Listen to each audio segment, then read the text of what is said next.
Manufactured by ACS Manufacturing Corporation. ISO certified. World-class quality. ACS. Lilibet fraction ni, usa ka maestra, taas ang ekspektasyon sa mga ginikanan sa mua nga mahatagan namo og maayong edukasyon ang ilang mga anak. Mao nga porsigido ko nga buhaton akong obligasyon isip usa ka maestra, lisod kong magkasakit. Mao ginasigurado nako nga pirmi kong himsog, nagakaon ko og nutritious food ug nag-exercise regularly. Kainom po ko og MX3, low sodium, cholesterol and fat free. With MX3, 2 thumbs up ako. Mahalagang paalala, ang MX3 capsule ay hindi gamot at hindi dapat gamitin panggamot sa anumang uri ng sakit. Mga bagong makinarya o teknolohiya sa pagkuma. Mao ka na ang hatod sa programang Radyo Eskwela. Labawng ani sa saktong makinarya. Kada Miyerkules ug Sabado, alas 5:30 sa buntag. Tutok na! Kauban ang inyong mga radyoman. Dinhi lang sa RMN. Kauban ang Philippine Center for Post-Harvest Development and Mechanization o PhilMex sa Department of Agriculture. At maghaguros ang mag-uuma sa saktong makinarya.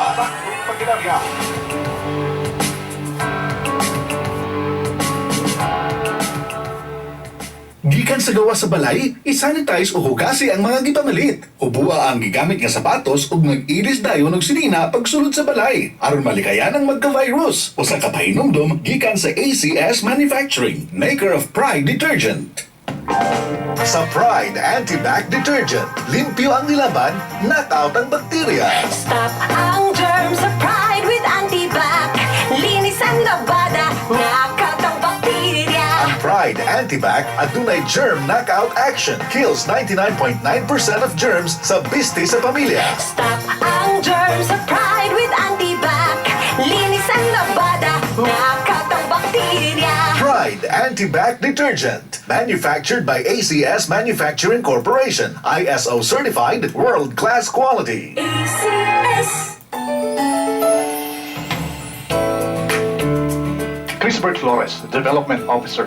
Nasa field ko pirmi, pero ginatanaw nako na makahatag ko og pinasahing oras sa akong pamilya aron mabuhat nako na dapat himsog mao nga pirmi kong kajaging kaon og masustansyadong pagkaon ug isabayan pa nako og MX3 capsule o MX3 coffee. Para sa ako, ang MX3 murag inadlong pag-ampo din nako malimtan buhaton kada adlaw. Mahalagang paalala, ang MX3 capsule ay hindi gamot at hindi dapat gamitin panggamot sa anumang uri ng sakit. Ito ang DXDR 981 sa Dipolog City. Basta balita at serbisyo publiko. Tatak RMN.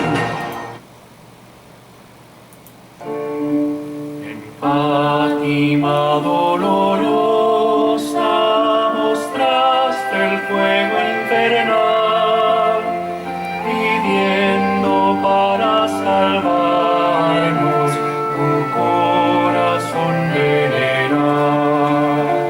Ave María, Ave María, Ave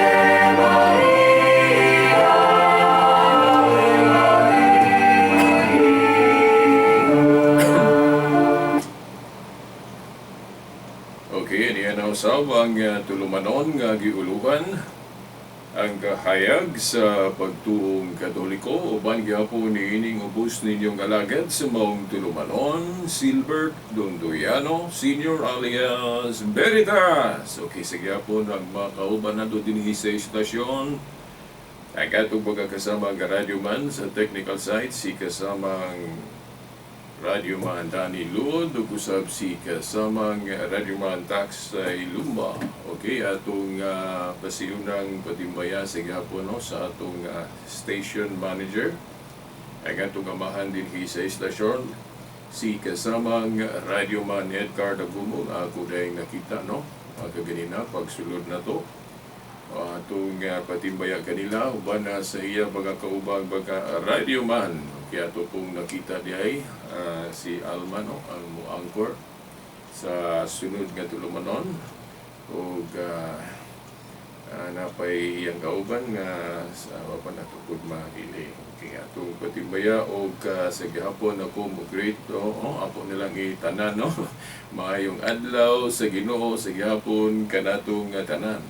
Atong pagyukbo sa atong halangdong obispo, Most Reverend Severo Cairbari ug sa tanang mga kaparian nga niya dinhi no sa atong dapit ug bisag dili atong dapit. Okay.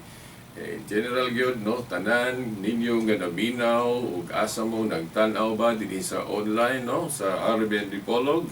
Okay, maayong adlaw sa Ginoo atong pagyukbo ug paghigugma kaninyo nga tanan. Okay, padayon da sa atong kausa nining maong tulumanon, kahayag sa pagtuong Katoliko nga nagsentro sa mga tubag katin-awan, may labot na sa atong pagtuong Katoliko. Okay. Now, nainom mo mga igsuon nga ang atong Ginoong Hesukristo sa bagong kasabutan sa dihang diri siya no nagpakita unsa iya mga gitudlo. Ang atong Ginoong Hesukristo gi-accuse o giakusahan nga wala magsubay sa balaod. Kay ang atong Ginoong Hesukristo dunay siya gi-introduce nga mga kausaban. No? Kung atong ikumpara sa daang kasabutan. Unya, ang maong kausaban, siguro, wa lang siguro tuyo ba, wa lang gyud sila kasabot sa Ginoo, may lang unta og honest mistake. Kaysa moral philosophy, ang honest mistake is not considered to be a sin. Kaya di man guilty nga nasayop ka nga wa nimo tuyo. Di ba? May lang lagi itong honest mistake tong ilang reaksyon sa mga Hudiyo sa atong Ginoong Hesukristo. Kay ilang giakusahan si Kristo nga galapa sa balaod. Nga in fact, ang gibuhat ni Kristo pag-fulfill, pagtuman sa balaod. Di ba? Kay si Kristo wala moanhi aron sa pagguba sa balaod. No, Mateo 5:17. Mianhi siya aron sa pagtuman. Pero diya sa pagtuman mga igsuon, dili na parihason na to nga ang balaod parihas og dagway daan og bag-o. Kay doon na gyud mausab nga dagway sa balaod kung moabot na ang katumanan. Nya ang atong premise ana ato namang ibalik-balik, di ba? Sa tagna sa Jeremias no, naaman diha no giasoy ni Jeremias unsa ng bag-ong kasabutan. Nga matod pa niya lahi sa daan, no? Jeremiah o Jeremias Kapitulo 31, tudling 31 hangtod 32. So mga discussion, mga debate, di yun ko makalimot pag-una, pagkutlo ani. Kay premise man mo ni major premise na to. Ngano nga ang mga changes sa New Testament, dili na to naisipon nga kung mauna na atong buhaton kanang changes, paglapas na sa balaod, dili ingon ana ang pagsabot.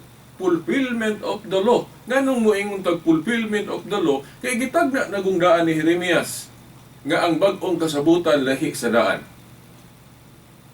Di ba? So, si Kristo sa dihang nag-introduce siya mga kabag-uhan, hinahinay niyang bag-o kung si angay bag-uhon, giakusahan siya nga naglapas sa balaod. Di ba? Tagaan mo na kong example nga kanang changes nga dili isipon nga paglapas sa balaod. Unsa may tradisyon sa mga Hudiyo o katong Judaismo nga kanang makalapas ka sa adlaw ng igpapahulay, batuon ka hangtod mamatay. Sa to pa death sentence dayon. Di ba? Death sentence dayon. Unya dili kay spiritual death lang, physical yun. Di ba? Batuon ko hangtod mamatay. Di ba?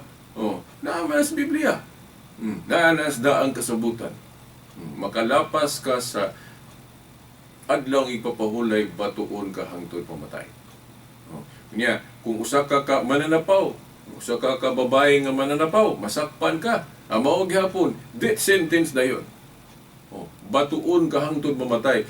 Na abtan mangalina sa atong Ginoo nga kadtong mananapaw nga babae, no, naagyo na sa gospel, no? Nga ilan na untang batuon aron mamatay, kay mo naman na ilang naandan, mo naman na ilang balaod nga kung makalapas lagi ka anang sugo sa Dios, naman na sa moral, di ba? Kanang panapaw, sala man gyud na, di ba? Oo.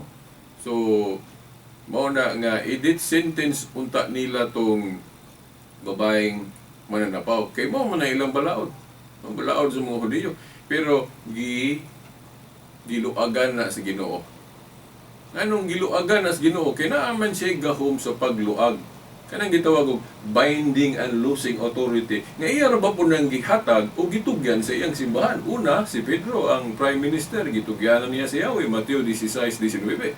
Then iya nang giklaro nga sa tibuok gyud nga mga authority niya gahawid anang iyang gahom sa pagbind og loose. Mateo 18:18 katong niingon siya, ang inyong idili diri sa yuta, idili na ko sa langit, ang inyong itugot. Ya dili lang kay binding and loosing. Unya diya sa binding and loosing na apil gali nag kanang pagpamasahil og sala. Una nga sa pagtuong Katoliko, wa kita masayop nga ang mga ministro sa Dios kon mga pari sa Dios na ay authority to forgive sins. Apil na sa binding and loosing authority. Di ba? Asa man na mabasa katong naghisgot kumpisal sa pare ato naman ang igutlo, no? Juan kapitulo 20 tudling 19 hangtod 23, no? Juan kapitulo 20 tudling 19 hangtod sa 23. Nga si Kristo niingon siya, maingon nga ako gipadala sa amahan, kanang pinadala sa amahan, naaman ay authority to forgive sins. Moto si Kristo na masahil og sala. Pero wa mo ingon si Kristo nga ako ra. Ingon siya nga, maingon nga ako gipadala sa amahan, ako usab nagpadala kaninyo. Kinsa man tong kaninyo nga gipasabot niya ang mga apostoles. Sa to pa ang mga ministro. Di ba? Kun pare. Unang mga pare nga gipili ni Kristo sa iyang New Covenant Kingdom, ang simbahan, ang church. Mao na gitagaan niya gahom sa pagpamasaylo og sala in the name po no na sa Dios. Kay di man pod kapasaylo ang mga apostol o mga ministro sa Dios sa ilang kaugalingong ngalan. Mao na nga atong pari, atong obispo masaylo og sala sa ngalan sa Dios. So mao na mga tinahod nga tigpaminaw. So sa dihang gihinay-hinay nag-usab ni Kristo ang angay usabon. Di ba? Ang pagsabot sa mga Hudiyong nakakita kay si Kristo galapas mas balaod. Dili na. Si Kristo igo lang gatuman.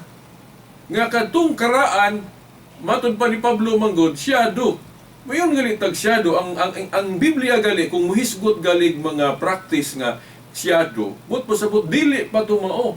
So ito pag ipaabot ang katumanan, nalahi na gitsura, lahi nagdagway sa balaod. Example, kanang entrance sa kingdom, unsa man tong dagway sa balaod nila nga unsaon ka pagpasulod sa gingharian. Tulion ka, di ba? Circumcision.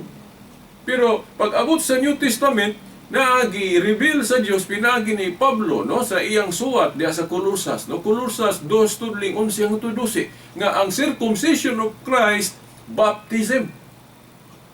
Di ba? So gipasabot ni San Pablo nga ang circumcision sa New Covenant ang itsura ana lahi na baptism.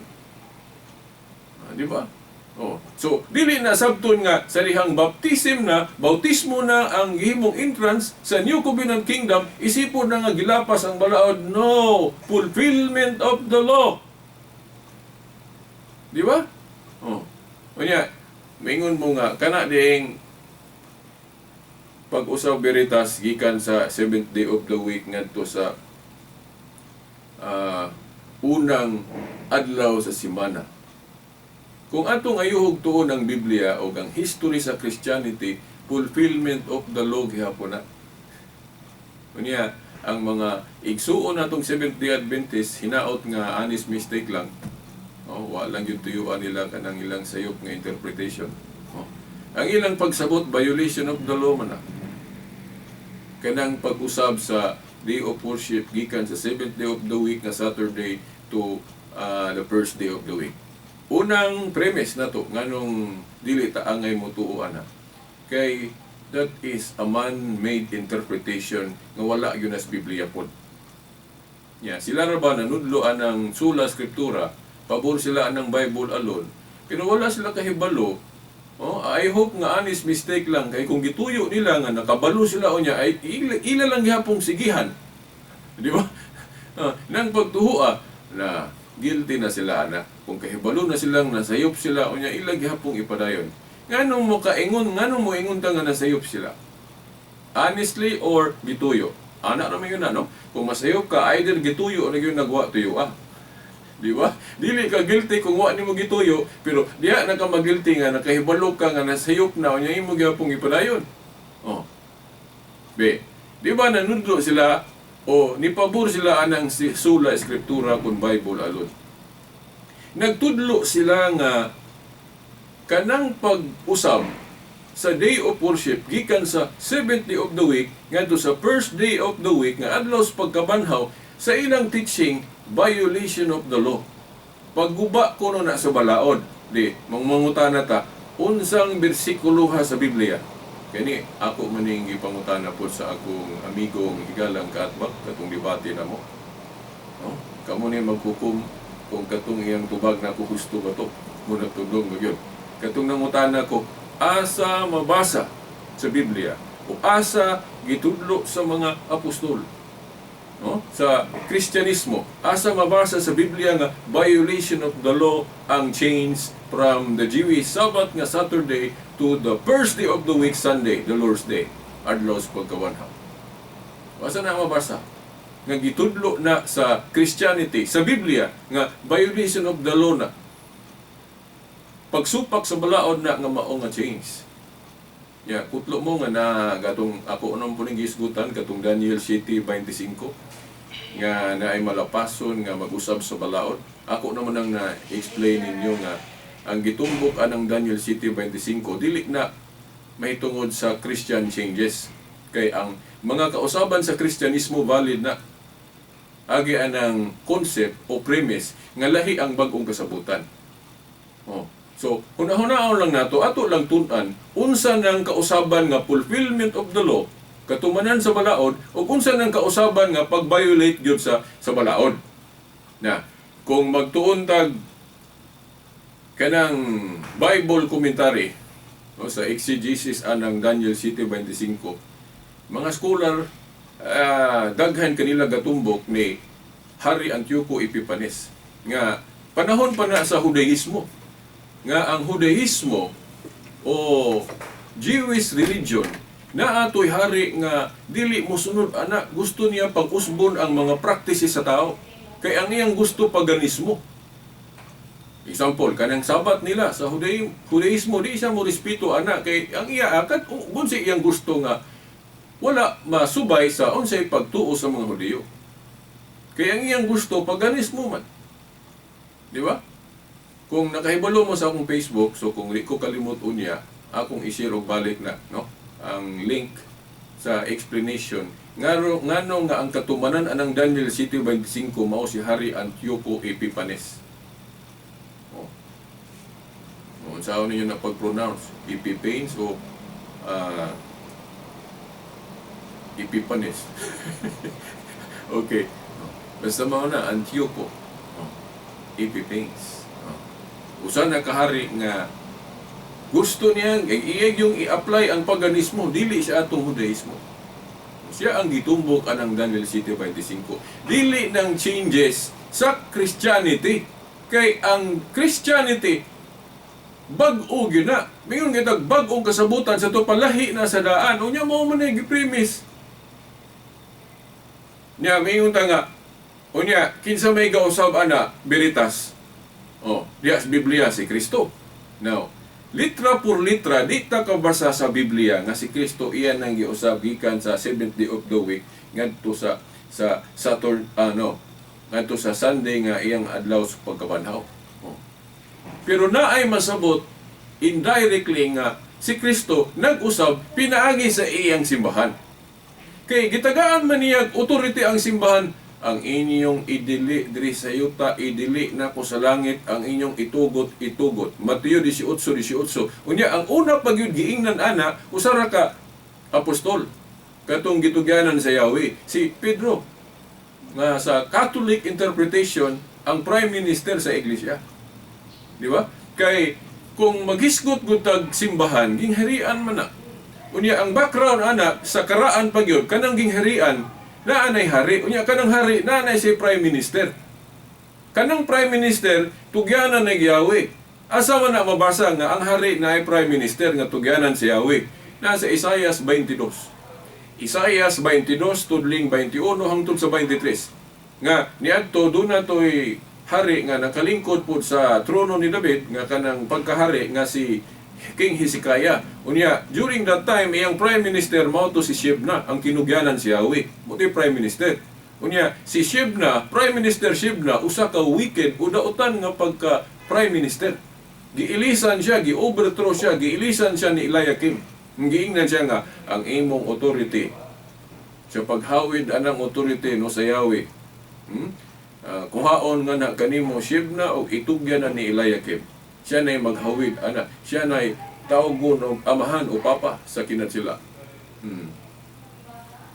So, mauna. Unya, sa New Covenant Kingdom, kinsa may hari? Si Jesus Christ. Kinsa may iyang gitugyanan si Yahweh? Si Pedro. Mauna, si Pedro mo ay Prime Minister sa iyang gingarian. Una, di ba? Oh. Di ba? Si Pedro mo ay Prime Minister. Nya giingnan, ang imong idili Pedro, idili na ko sa langit, ang imong itugot, mao na binding and loosing. Pagluag og paggapos. Oh. Unya kay si Pedro, wa man makinusara sa pagmando sa iglesia, gitagaan man siyang kauban. Ang gitagaan man siyang kauban, mabitong loose ito una, mga apostol. Mao na nga kanang gahom sa binding and loosing, gipaklaro na sa Ginoo nga naagi mga kauban si Pedro sa Mateo 18:18. Ang inyong idili diri sa yuta, idili na ko sa langit, ang inyong itugot. Nya kanu sa ama na sila nga hinugpong magdili og magtugot. Kung mag-council sila sama atong Council of Jerusalem sa buhat 15. Lamang kadtong Council of Jerusalem naapay Jewish practice nga ilang gipadayon pero dili na universal teaching ni Jesus, no? Unsa man kadtong dili pagkaog dugo, ila pa nang giapil. Kay sa transition time god between Judaism ug Christianity, lisod kaayo i-apply dayon nimo ang universal teaching ni Jesus Christ. Universal nga balaod. Kay di ba silang kasabot? Di ba? Tanaw ra to nga si Kristo nagsugod na sa iyang sugod na sa iyang New Covenant Kingdom, naghisgot na siya mga kausaban. Ang nasuko tong mga Hudiyo sa sulod. Batuon tayo sa hangtod mamatay, di ba? Ya, naitunong ba gito sa Jewish Sabbath sa Sabado? Di ba? Nagsangyaw siya dito sa sulod. Now, mga igsoon, kung inyong gamitong ebidensya ng si Kristo gabalik-balik sa sinagoga sa adlaw Sabado sa Jewish Sabbath, di maguna ikatingala kay si Kristo Hudiyo. Ya, during that time, sawa pa siya mabanhaw, ang day of worship yun, nakasintro yun sa Saturday. Muna nga si Kristo magbalik-balik sa Sabado, kay wala pa man mauso ng Domingo, kay awahin naman na. Nagsugod ng Domingo nga panagtigom, sa rihang nabanhaw na si Jesus Christ. Muna nga kadtong si Santa Maria, nga gamit-gamiton sa mga igsong Adventist sa Lucas ba na 23. Basta na diha nga si Santa Maria kuno ni pahulay sa adlaw Sabado di man ta mo supak anak kay unang-una ang pamilya lagi ni Kristo Hudiyo. Tawa pa nabanhaw si Kristo. Ang ila pag yung naandan yun nga panagtigom kana yung Sabado. Kay kanang pagsugod na sa chains, diha naman sa dihang nabanhaw si Kristo. Gipasabot naman na, no? Implied. Kasi kadtong pagkagabi, no, di nabanhaw si Kristo. Domingo to, nagkatigom ang mga tinunan. Mo to'y pure tigom Christian. Kay puros to gatuos Ginoo. Kay kung wadto ka sa sinagoga sa adlaw Sabado, dili man to Christian nga tigom, ngano man. Kay Jewish man to. Di ba? Jewish to nga muapil lang si Kristo o muapil lang ang mga apostol, parang kabigon sila, himuon silang Kristiyano, sangyawan sila. Pero wala sila magtudlo dito nga ipadayon ng Jewish Sabbath nga Saturday. Di ba? So mauna, bisag ako naman. Sa maong panahon mo anak gyud ko sa Jewish temple. Sa adlaw Sabado kay daghan man ng tao, aron makabig sila. Pero ang mahitabo debate man dayon kay dili lagi parehas og sabot. Kay ang Christian teaching na may pang-usbon. O parehas anang di na kinahanglang tulion ang magpasakop sa kingharian. Usa na as kausaban. Oh, si Kristo nagsangyaw na sa gospel Marcos 7 kanon naman tanan. Oh, mutong nasuko mga Hudiyo gali ato. Oh, nangasuko basahan ra ninyo Marcos 7 o Matthew 10.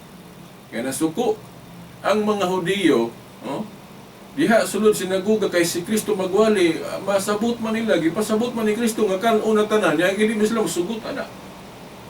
Giakusahan siyang galapas. So makita ninyo mga igsuon nga si Jesus Christ gi-accuse sa dihang naghimo na siya mga changes. Nga fulfillment. Dili na sabton nga pagsupak sa balaod ha, pagtuman. Kay ang bag-ong kasabutan kinahanglan dunay mausab. Kay lahi ang bag-ong kasabutan. Hebrehanon 7:12. Unsay giingon diha? Kay ilisan ang pagkapari, ilisan usab ang balaod. Saon man na? Ilisan ang pagkapari, ilisan usab ang balaod. Mo na nga dunay gipang-usab si Jesus Christ. Unya, kanang wala mahurot ni Jesus Christ pag-usab, ang yan ang mga sakop mo'y mutuman ana. Di ba? Kaya gitagaan man niya authority anang binding and loosing ang inyong idili diri sa yuta idili ngadto sa langit. Unya kanus man na sila nga maghinugpong gyud nga magdili og magtugot council. Unya nahitabo ba gyud nga pinagig konsilyo nga gidugmatize ng pagbalhin gikan Sabado ngadto sa Domingo, Council of Laodicea 363. Unya kadtong atong mga higalang Adventist ila man ang ingnon nga wa kunay authority ang Council of Laodicea. Kinsay gaingon ninyo nga way authority ang Council of Laodicea? Nga the same council man na Christian. Ang authority sa mga apostol mapasa man sa mga successor, di ba? Sumusunod nila. So kung valid ang Council of Jerusalem, valid gyapon tong Council of Laodicea.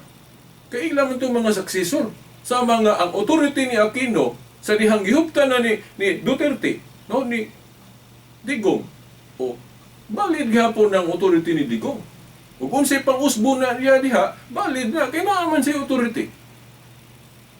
So mao na nga nya sa sunod Domingo kay wala man tayong panahon atong say-say diri unsay balaod nga pwede mausab ug unsay balaod nga dili pwede usbon pod kay kumo na siya kanang gitawag moral law kanang naas na pulo kasugo. Kana ra gyung sabat mo ay lahi sa tanang moral law kay duha ang iyang element, seremonyal o moral. Ang moral mo ay gipadayon, ang seremonyal mo ay giusab. So wa naman dili kung panahon hangtod sa sunod Domingo pohon. Sa samang oras ug istasyon. Sa ngalan sa Amahan, sa Anak, sa Espiritu Santo. Amen. Fátima dolorosa, mostraste el fuego infernal, pidiendo para salvarnos un corazón veneral. Ave María, Ave María, Ave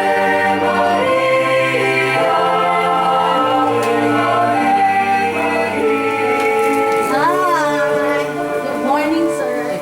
Tatak RMN.